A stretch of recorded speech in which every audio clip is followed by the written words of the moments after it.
custom bowstrings, Go Rogue, Guardian Hunting, Lethal, High Class Turkey Calls, Black Eagle Arrows, Afflictor Broadheads, Hawk, Hunt from Above, Dying Breed Apparel, Plythol, Hex, Ozonics, Frontier Taxidermy, Willis Chiropractic, Escape from Reality Photography, Zerto Slings.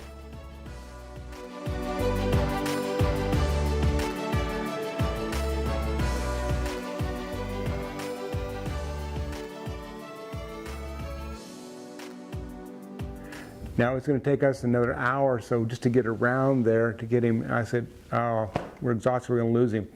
And we said, but let's just try one more time. And we went on one more hour or so, and we treated him a second time. And this time, we didn't let him get down at all. And yeah, so it was amazing. He's a big Tom, probably weighed about 165-pound male.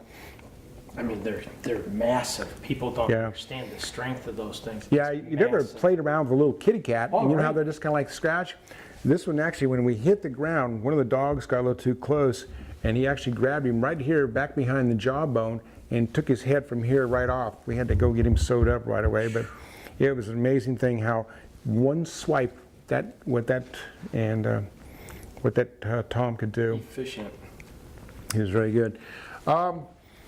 Here's a blue color wolf.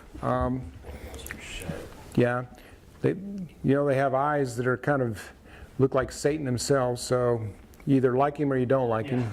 But it's a blue color, so it's a very beautiful color. Oh yeah, and it's matter of fact, one of the things that's happening is that the wolf population in Yellowstone is in all through that area is growing so fast because of the way the laws are, in my opinion, need to be looked at. Right. And they're growing so fast that about 30% of the elk herd calves are eaten by wolves.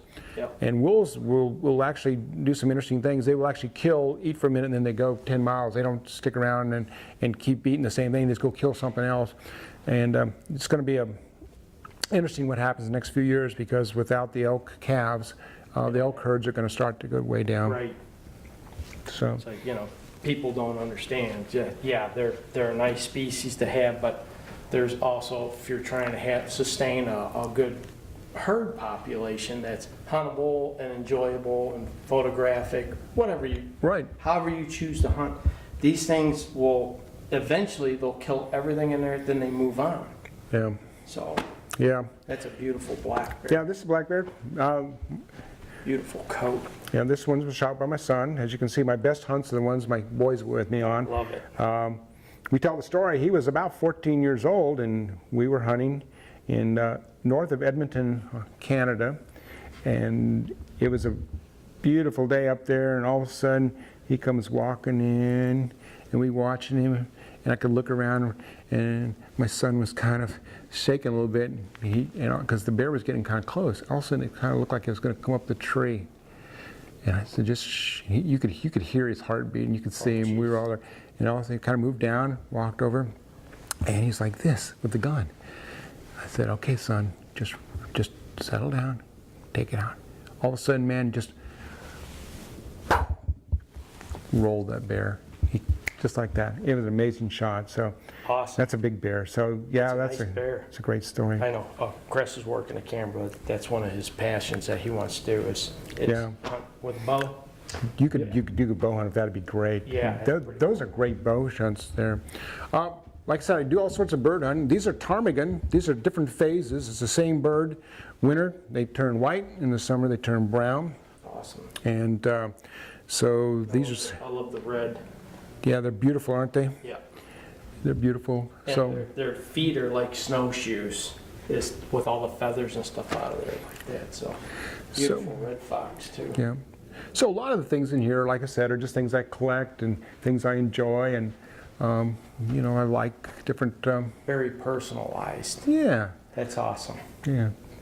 But I really appreciate you taking the time to invite us down and show us your game room. And if it wasn't for Gina, I'd never know who you were. Well, I'm glad. Well, we've known Gina a long time. Yeah, She's like family to us. Yes. But she and I are gonna go down there. We're gonna actually cook you up some duck bombs. Well, if you don't mind, we'll film a little bit of that too. Okay. That'd be awesome. Maybe sample some wine or some fine Oh, bourbon, yes. or get you ready, whatever you like, and we'll get you ready. I got some venison sausage ready for you to try. I've got some duck bombs for you to try, and so we got some wild game.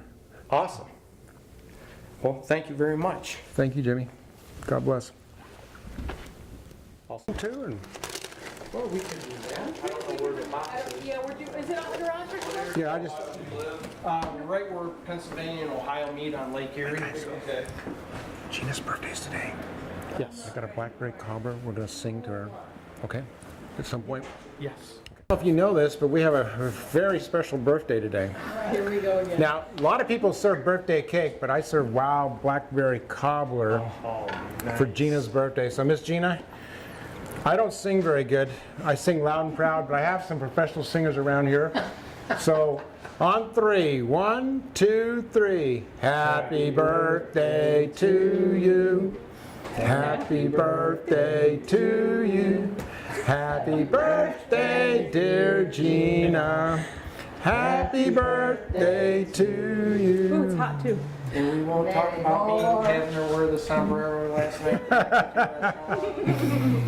Well, thank you. That's going to be delicious. Yes, it will. All right. All right, should I set the camera up like here? What do you think? You can look and see I'm which gonna angle might slice be those. better. That's getting burned in here. Lethal the bow? No, it's the Scent company. The what? Scent Illuminated. So what do we got here? Is this Scent This has already been marinated. marinated in what? Sprite. In Sprite. Oh, awesome. Are we filming right now? We're filming. I'm rolling. We're on. Oh, Red dot, okay. we're on. All right. All right. Well, what I'm going to do today, we're going to talk about a couple of wild game recipes. One of them I'm going to let you sample. I've already got it ready to go, and that's our venison sausage. And that's probably the favorite thing that we serve our guests all year long. Venison sausage, cheese, and crackers with special horseradish mustard. And so we're going to have some of that for you to try here in just a minute. But one of our other favorite appetizers, because you can't have a good southern meal without having some appetizers, is what we call our duck bombs. And so we go duck hunting every year, and we always try to figure out a way to make duck taste good. Because a lot of people say, oh, duck is so greasy and I don't like duck. Well, part of it is how you prep duck and how you take care of duck. Because if you remember back in your anatomy, when you were taking your massage classes, remember you have fast twitch muscles and you have slow twitch muscle fibers. And so you get a chicken or a quail or something that just kind of walks around and doesn't do as much flying, they have more white meat. But you get a duck that flies all the time from north to south and east and west and whatever, they get the dark meat because it's the very fast muscle twitches. Lots of and blood. lots of blood into there. So what we do is when you get we take them basically, once we clean them up, and we just take the breast meat out. So what I've already done is I've already taken the breast meat out so you can see it. But we've tried different types of marinade, and believe it or not, the best marinade in the world is to use Sprite. Get you a bottle of Sprite, pour it in here, and let them sit in here for a few hours. Change it out, put some more Sprite in here, and clean them up again. So I always do that. Now, I always say though, if by chance you're biting into this and you do get a BB, we don't fix your dental problems. What we do is give you a free bottle of wine to take home. All right. So I have people every year, they'll say, I found one, and sometimes it's the same person, and I think they're bringing their own BB just to get that free bottle of wine. Bringing the same one back. The every same one. year. So we're going to drain what's left of the Sprite out of this, and so now we got just nothing but the breast here ready to go. So what we'll do is we'll get a couple pair of scissors. Now to make these duck bombs, what we need is we're going to use jalapeno peppers, okay? And these are Cajun style jalapeno peppers. So if you want to taste one of them, they're not real bad. They're kind of a Cajun type thing. It's one of my favorite ones. And then we're going to use chunks of pineapple. And everything goes better if you have bacon. Always. So we always take the bacon out. So we're going to take some bacon out here, and we're going to lay it. And we even have a very famous, I got to show him this, Arthur Court's duck plate. So what do you think of that? That's beautiful. So I'm going to get you a little plate, and I'm going to get me a little plate here.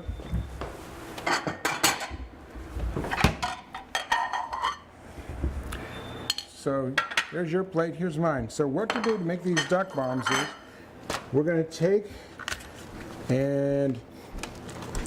a piece of the breast meat. Did you wash your hands? They are clean. All right, good. We always have to ask that. My mother-in-law, Nana, no matter how many times you'd wash your hands, she would say to you, did you wash your hands, over and over again. So what you want to do is, if you see a piece of the hide or you see a BB or something there, take it out. Okay. They've been cleaned. So you're just doing a small piece? Yeah, and you just do a small piece. So about the size, it's about like that, what you want to do. And we're going to have some toothpicks. So you want to take a little jalapeno pepper and put it right in the meat and around the meat or whatever, and a little piece of pineapple like that. And then we're going to take actually take a little piece of bacon like this. So you take a piece of bacon and now you wrap it. So what you get is you get the sweet taste of the pineapple with the kind of the jalapeno taste. And then I'm not sure why, but like I said, everything tastes better with bacon. And so we take it out and we'll set it like this. There we go. So we're going to make a few of these here, and we'll make a couple of them to show you one more time here. So pretty simple. Like this. Get your little piece of pineapple again.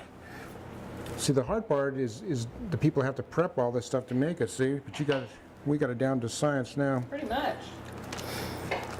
So what happened is over the years, I got to where I really, truly enjoyed just kind of cooking wild game.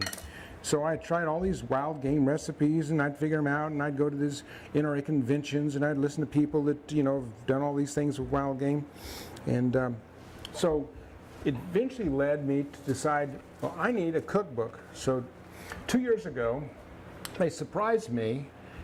My family went together, and they made the first Willis family cookbook. And has a lot of recipes, but mostly wild game. So we started off with just everything from appetizers to drinks to desserts to food, menu, whatever. And so I liked it so much that I decided this last year we did the Willis Family Cookbook Volume 2. So Jimmy, I've got it up here, and you can see I've got both of my cookbooks set up here.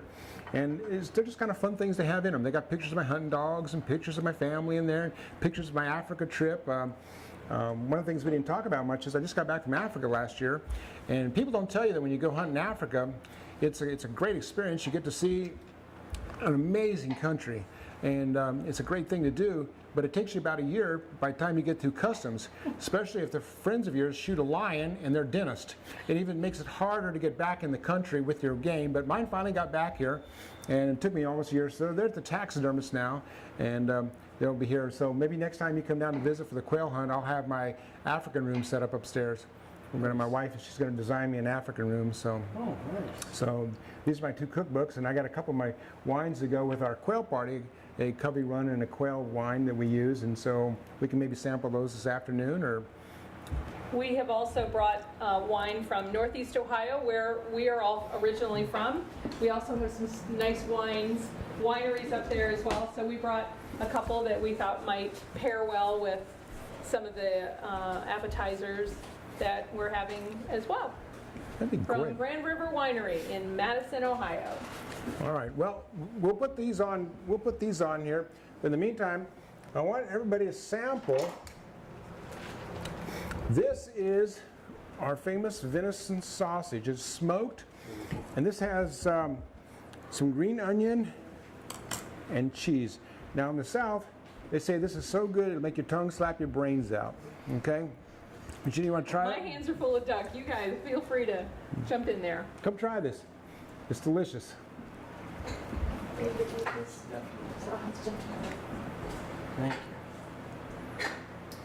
It's so good. This is one of our favorite appetizers here. We'll have this.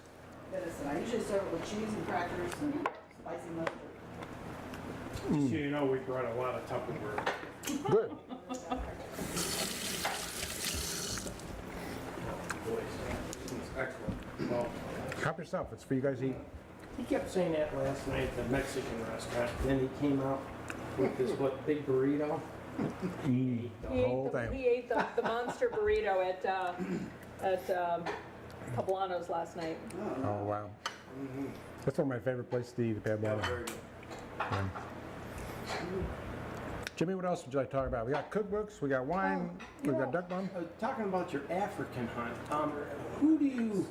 who imports that stuff from you? Because I know you can't bring meat back, but you have to have an importer.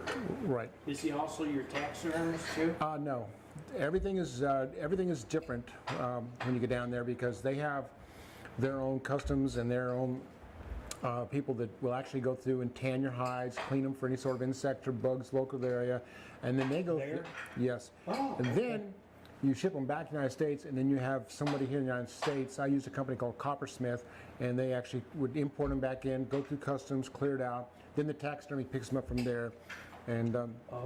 A little bit more lengthy process than a lot longer than I thought it was going to years be. Yeah. Well, I think what happened is that it was a sad situation what happened down there. But they went out to the dentist for the lion, but Yeah. obviously he was cleared, and I'm glad of it. But we were caught kind of in the middle of that. So Yeah. several airlines had quit kind of doing any sort of transporting.